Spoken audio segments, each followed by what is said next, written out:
Ayan na, luto na ang ating noodles recipe with vegetable.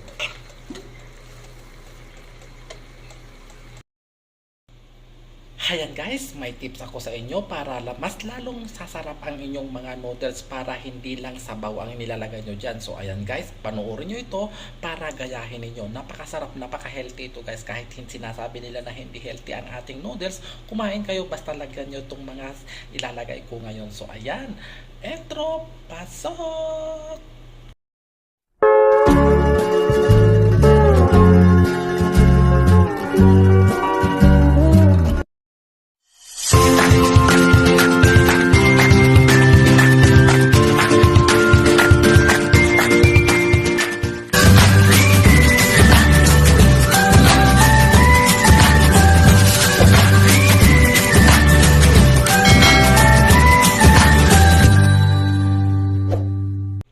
So yan guys, umpisahan na natin lutuin ang ating noodles recipe. Ayan, konti lang ang ating lagay na oil guys.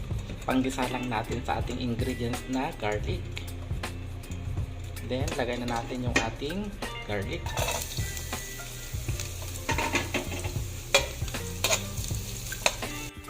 So yan guys, lagay na natin ang ating mga gulay, bagyo beans,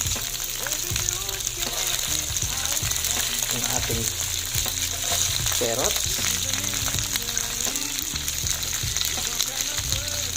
So, meron pang mga gulay guys na idadagdag natin dyan. Unahin lang natin mga yan kasi medyo mas mahirap maluto.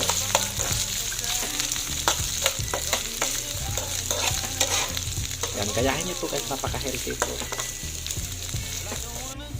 So, next guys, itong ating sweet pepper. Kakaiba itong guys, ito yung guys yung matamis na malalaking sili. May medyo anghang pero napakatamis yan. Pinakain ko to na hilaw ang tamis. Then, maglalagay din tayo guys ng ating bell pepper. Green.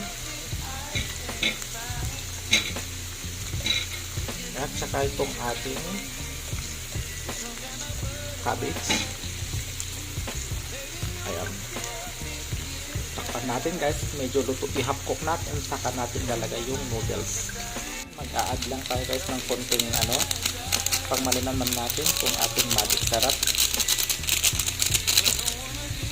So yan guys, ilalagay na natin yung ating seasoning ng ating noodles.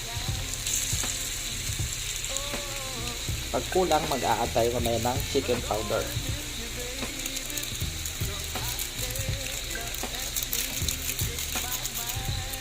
Ayan, then mag-a-add tayo guys ng kunting oyster sauce. Yan, saka natin takpan. Half cook lang natin. So yan, mag-a-add lang tayo guys ng hot water, konti lang, pangluto lang natin sa ating gulay. So yan guys, nag-add ako ng chicken powder kasi medyo maratabang. Ayan, ilalagay na natin yung isang noodles. So yan guys, nagtataka kayo, iisa lang nilagay ko, ang dami yung gulay ko. Mas masarap kasi guys kapag mas maraming gulay. Ayan. So, ihalo-halo lang natin itong gulay dyan para maluto yung noodles. Pwede na siyang kainin guys. Ayan. Then, mag-a-add tayo guys na 2 egg para mas lalong healthy ang ating noodles.